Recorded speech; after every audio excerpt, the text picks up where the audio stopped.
ችን የመሰለ እህቶቻችን በየተራ ደግሞ ሌላ እንደው በጣም ይገርማል። አረ ጎበዝ ምንድነው እችን የምታውቁ ቤተሰቡ ያመጣችሁ ደግሞ ያመጣችሁ ቤተሰቦቿ ካላችሁ لكن هذا كله من أرض حبشة أنا سويتها من أرض حبشة من أرض السعودي إذا ما بدك القانون تمشي السلام عليكم እንደምን ዋላችሁ ወንድሞቼ የዚች ቤተሰብ የሆናችሁ እንግዲህ ያሁን በጣም ያስቸገረችን መጥተው ሰፈሩን ሰው ሁሉ መኪና እየሰበረች ነበር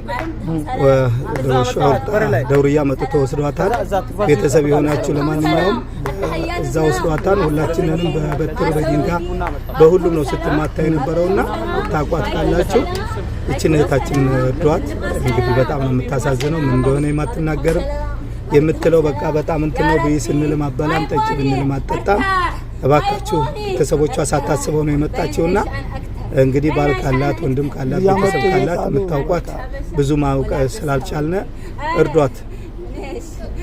ሰላም አለይኩም ወራህመቱላህ። በምን ቆይ ስምሽ ማን ነው? ስምሽን አሁን ድጋሚ ስምሽ ማን ነው?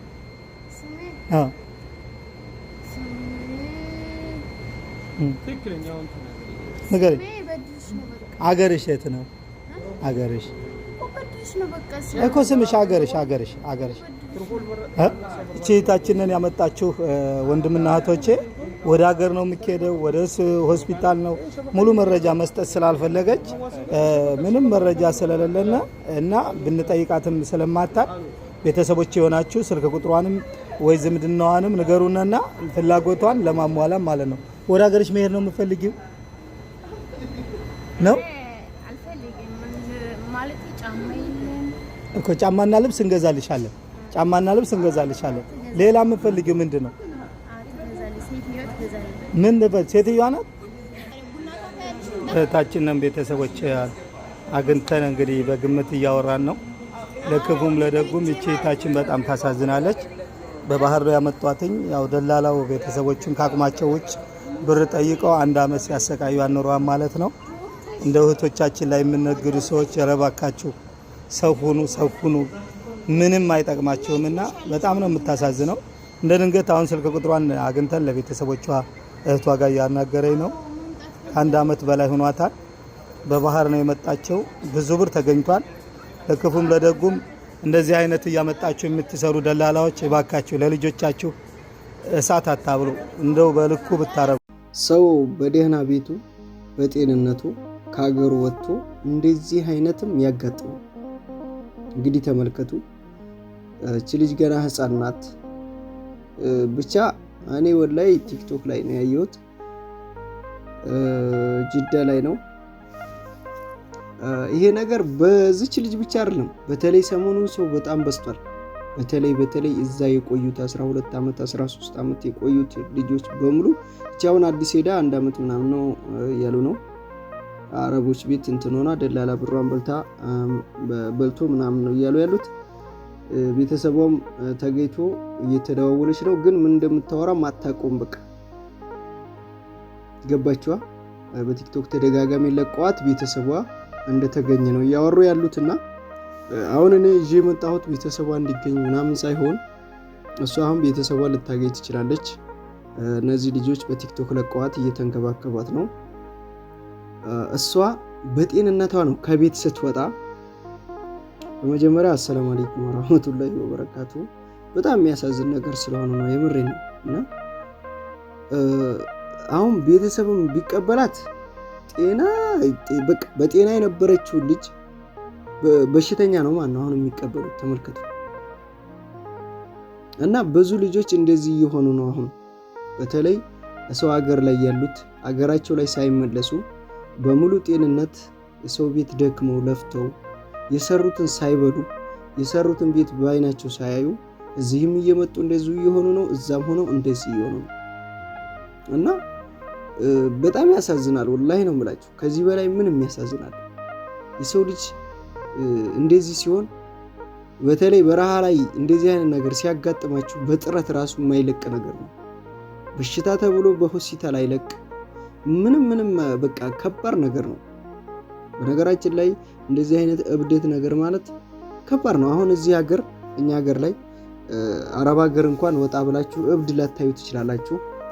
ብዙዎቻቸው በቤታቸው ታስረው ነው። አረብ ብዙ ጅልና እብድ ያለው እናውቃለን፣ ግን በቤታቸው ይዘው ነው መንገድ ላይ አይወጡም። እኛ ሀገር ግን ብትወጡ ወላሂ መንገዱ እንዳለ በቃ ባዶ ይሄዳል።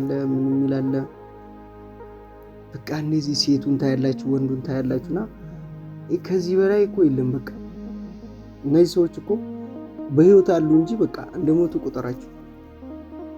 ምክንያቱም ከዚህ በላይ ምን አለ? ሰው እዚህ ዓለም ላይ እየኖረ ማበድ ማለት በጣም ከባድ ነው። ብቻ ከእንዲህ አይነት ነገር ይጠብቃችሁ። ወላሂ ላዚም እስቲ አትናደዱ። የሆነ ነገር ስታስቡ ሆነ ማንኛውም ነገር ሲያጋጥማችሁ ዋና ጤንነታችሁን እሰቡ። እቺ ልጅ አሁን ገንዘብ ኖራት አልኖራት ምን ያደርግላታል? ምን ይሰራላታል? ጤና ሀሳብ ይኖር። ጤናዋ ነው አሳሳቢው ነገር። ጤናችሁ እኮ ነው ዋናው ነገር። ገንዘብና ጤና እንዳታገናኙት ወላሂ ነው የምላችሁ። እና ጤና ካላችሁ ሁሉም ይመጣል። ባይመጣ ራሱ ግድ ልግባ። የሰው ልጅ ሽሮ በልቶ ይኖራል። የምሬ ነው። ቆሎ በልቶ ይኖራል የሰው ልጅ ጤና ካላችሁ ማለት ነውና ዋናው መጀመሪያ ጤንነታችሁ ላይ ፎከስ አድርጉ። ወዴት እየሄድን ነው? ስትቆጡ ስትናደዱ ስሜታችሁን እወቁት። ምክንያቱም ንዴት በንዴት እያሰብን ሀሳብ በሀሳብ ላይ እያሰብን የተለየ ነገር ከፈጠር ከባድ ነው። አረቦች ጋር ራሱ ስትሰሩ ተረጋግታችሁ የማይሆን ከሆነ ስራውን ተውት። በቃ አንዳንድ አረቦች ሊያሳብዱ ሁላ ይችላሉ።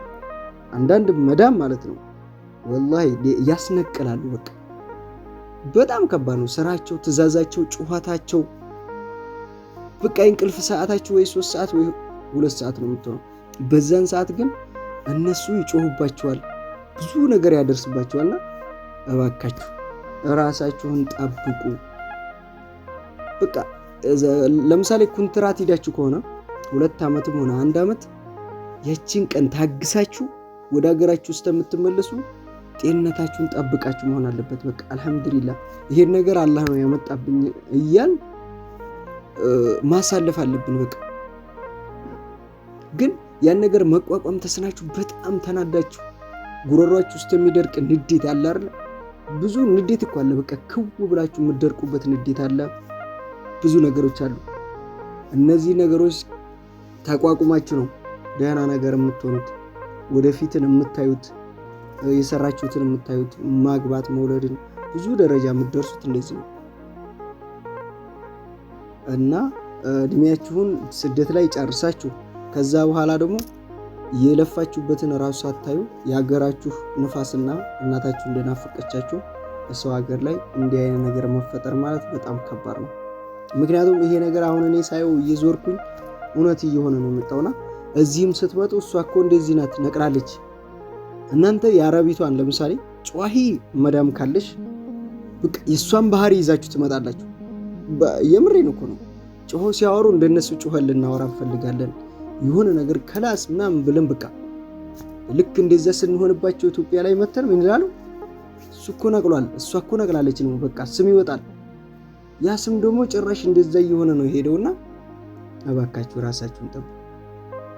እና ከዛ የመጡት ብዙ ልጆች ስም የሚያወጡላችሁ እንደዛ እያሉ ነው። ያ ነገር ደግሞ እየተመሳሰለ ነው ያለው። አላር የሆነ ነገር ስታወሩትና ስታቀራርቡት እኮ ወደዛ ይሄዳላ። እንደዛ እየሆነ ነው ያለውና እኔ ራሳችሁን ጠብቁ ባይነኝ። ኢንሻአላህ አላህ ይርዳችሁ። ደግሞ አላህ ያመጣ ነገር ነው። ቢሆንም ግን እናንተ እንደምታደርጉት ነው። የሰው ልጅ በጣም አርቆ ሐሳቢ ሰው ነው እንደዚህ አይነት የሚሆነው። አርቆ ሐሳቢ ብዙ ማለት ነው። ተኝታችሁ የምታስቡ፣ ቆማችሁ የምታስቡ፣ በቃ በጣም አርቆ ሐሳቢ ሰው ጭንቅላት ያለው ሰው ያብዳል መጨረሻ። ያን ነገር ቀነስ አድርጉ። ምንም ሐሳብ የሌለው ሰው እኮ ሲወፍርና ሲተኛ ነው የምታዩት። እንኳን ማበድ ቀርቶ ሰውነቱ ጤንነቱ ደህና ሆኖ ነው የምታዩትና እኔ በራሴ ስላየሁት ነው። አስቤ ተናድጄ እቺን ነው ማክለው እንጂ በቃ የሆነ ሰሞን አሁን 1 ሳምንት ወይ 2 ቀን 3 ቀን ሐሳብ የበዛብኝ ቀን እኔ ምን ያህል ሰውነቴ እንደሚመነምንና ምን ያህል ጭንቅላቴ እንደሚጎዳ አውቃለሁ። ሐሳብ ጭንቀት ብዙ ነገሮችን ያመጣብናልና አታስቡ፣ እንደዚህን ጭንቀት አታምጡ። ምክንያቱም ያ ነገር ብዙ ደረጃ ያደርስና ግዴታ የሰው ልጅ የሆድ ህመም ወይ ደግሞ ሌላ በሽታ አይደለም። በሽታ የሚያደርገን ጭንቀትም ጭምር ነው፣ ሀሳብም ጭምር ነው። እነዚህን ነገሮች መቆጣጠር ግድ ነው። የምሬ ነው። ስለዚህ በቃ የሰው ልጅ ተኝታችሁም ስታስቡ ቆማችሁም ስታስቡ ስራው ጋር ሆኖ ያናውጣችኋል። በቃ ያን ነገር አልሐምዱሊላህ ተመስገን ብላችሁ ስራችሁን ስትቀጥሩ ሁሉ ነገር የሚጋነነውን ነገር እንደ ቀላል አድርጋችሁ ስታቀርቡት ቀለል ይልላችኋል። ያ ነገር እኮ የከበደ ነገር ነው፣ ግን ቀለል እያደረግነው ከሄድን ሰውነታችንን አንጎዳም። ምንም የምንፈጥረው ነገር የለም። አሰብንም ተጨነቅንም ተናደርንም የሆነ ነገር ከሆነ ሆነ ነው። ስለዚህ በሀሳቤ ከተስማማችሁ ቪዲዮ ላይክ አድርጉት፣ ሼር አድርጉት። አዲስ ከሆናችሁ እስቲ ሰብስክራይብ እያደረጋችሁ 200 ምናምን ሺህ ደርሰን ወደ 3 እንግባ እያልን ነበረ፣ ግን እይታም የለም እንኳን ሰብስክራይቡ እና እህታችን በጣም ታሳዝናለች። እኔ እሷ እንደዚህ ሆናለች፣ ለሌሎችም ነው እየተጨነኩ ያለሁት። ብቻ ከባድ ነው።